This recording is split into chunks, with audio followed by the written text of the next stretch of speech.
Na quarta-feira, 31 de agosto, foram apresentados 2 projetos de lei assinados pela Prefeitura de Novo Hamburgo referentes ao orçamento municipal.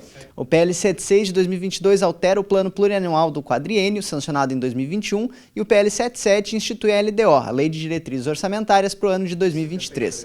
Os documentos foram analisados pela COFIN, a Comissão de Finanças aqui da Casa, e foram considerados aptos para votação em plenário.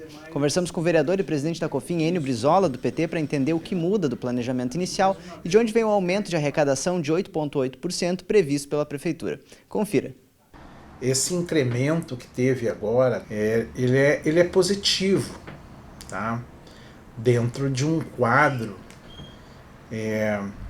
de que a economia do Estado não cresce, dentro de um ajuste fiscal que o governo do Estado fez com o governo federal, dentro de um crescimento, né, da sonegação, e que isso diminui o retorno, inclusive, de ICMS para a cidade, e também da retirada de recursos. O programa Assistir retirou dinheiro da saúde aqui do município.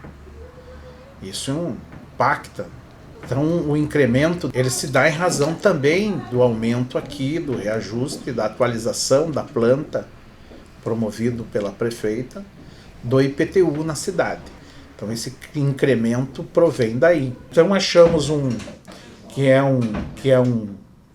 uma proposta de PPA que, né, aumentou os valores, mas que ele é muito genérico.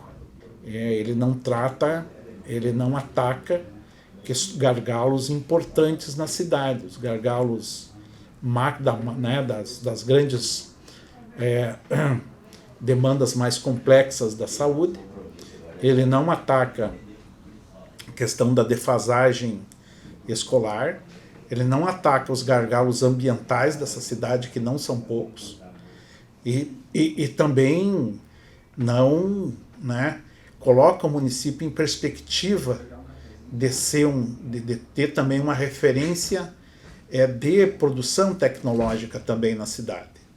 Essa é a visão do vereador que é presidente da Comissão de Finanças, de Economia, e que vimos, né, debatendo essas questões, inclusive nos seminários aqui que acontecem, que são promovidos pela COFIN. As emendas são feitas no LOA, né, na Lei Orçamentária Anual. Nós tivemos uma reunião ontem com o secretário e alertamos dessas situações. E alertar para essas questões que sejam importantes no LOA aparecerem como programas e com recursos apontados, com previsões, né, orçamentárias registrado com rubricas, né, porque senão tu vai ficar numa dependência de programas de do governo federal, né, para suplementar essas questões, mas tu tem que ter previsto, inclusive, porque também depois tu vai ficar, né, mexendo na peça orçamentária a todo momento para, né, fazer alterações para poder fazer novas inclusões, né? Então, estamos construindo isso com o governo, esperamos que haja de fato ações reais, que haja de fato ações que visem atender, né, essas observações que nós estamos apontando, esses apontamentos que nós estamos fazendo. Nós aqui ainda não fazemos emenda impositivas, outras cidades já praticam isso. Nós temos que começar, né, acho que a Câmara está ainda com esse desafio de apresentar as emendas impositivas dentro do orçamento, né? Tem áreas. O gabinete, por exemplo, da prefeita vai receber mais recursos que algumas secretarias. Veja bem a área do desenvolvimento social. As diretrizes falam em prevenção, mas as URAs, que são as unidades de referência, a primeira unidade que faz o acolhimento, estão fechadas nos bairros Roselândia, Lomba Grande, né? Então, se a gente quer fazer prevenção, mas os nossos aparelhos estão fechados, como que nós vamos fazer prevenção? Então, o gabinete da prefeita tem mais recursos para a divulgação, publicização das ações do que o combate à fome efetivamente. E eu percebia que consta nas diretrizes ainda os 3 ecopontos a serem construídos, isso já constava, não houve alteração. Há uma perspectiva de diminuição dos resíduos recolhidos hoje na cidade. Cada vez menos a prefeitura recolhe esses resíduos, né? Mas também não tem um regramento, não tem uma política do que se recolhe, o que não se recolhe e quando se recolhe. E também não há uma política de educação ambiental da população nesse sentido, né? Creio que o meio ambiente também vê perspectiva de aumentar a fiscalização, talvez com contratações, né, de novos concursados para aumentar o efetivo. Acho que o investimento de maior envergadura está na previsão de pavimentação da via, que isso é necessário e é urgente fazer a pavimentação da via que acessa a central de reciclagem na Roselândia, a Benjamin Altmaier, a continuidade dela. O segundo são reformas estruturais na central de reciclagem, que também são necessárias na medida que a população produz cada vez mais resíduos. Nós precisamos, de fato, trabalhar forte para essa redução, para essa reutilização, né, aumentando a reciclagem. O potencial de reciclagem é enorme ainda na cidade. Nós ainda não chegamos a um índice de 8%.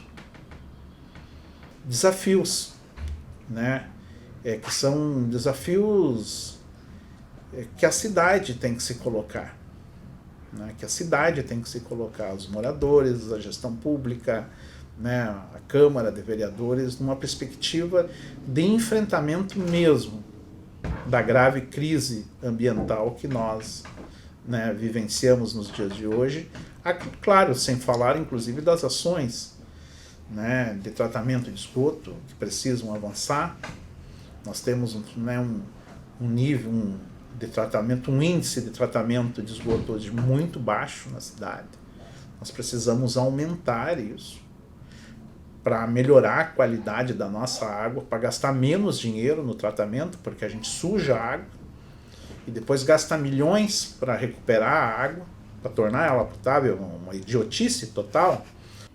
E outro grande desafio para nós da cidade é resolver a questão do Ipazém.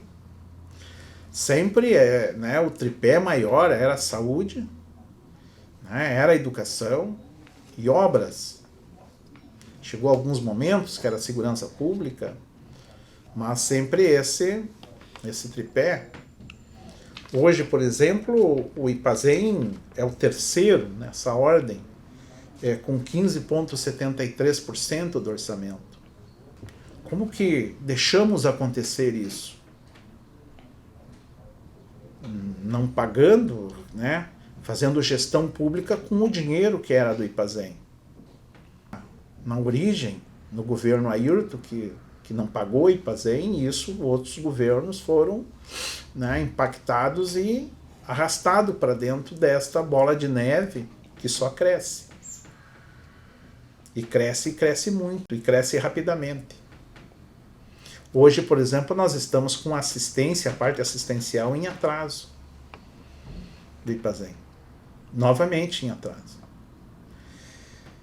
Então, daqui a pouco, nós não vamos ter dinheiro mais para investimento. Porque o que o município deve para o Ipazém, né, será maior que esta parte de investimento. Então, de fato, nós precisamos enfrentar essa situação. Sob pena, né, de temer pelo futuro, né, dos orçamentos e também a garantia de assistência e de previdência para para o Instituto, que na medida que tu não paga, tu descapitaliza, né, esperando a sensibilidade do governo para esses apontamentos que a gente fez.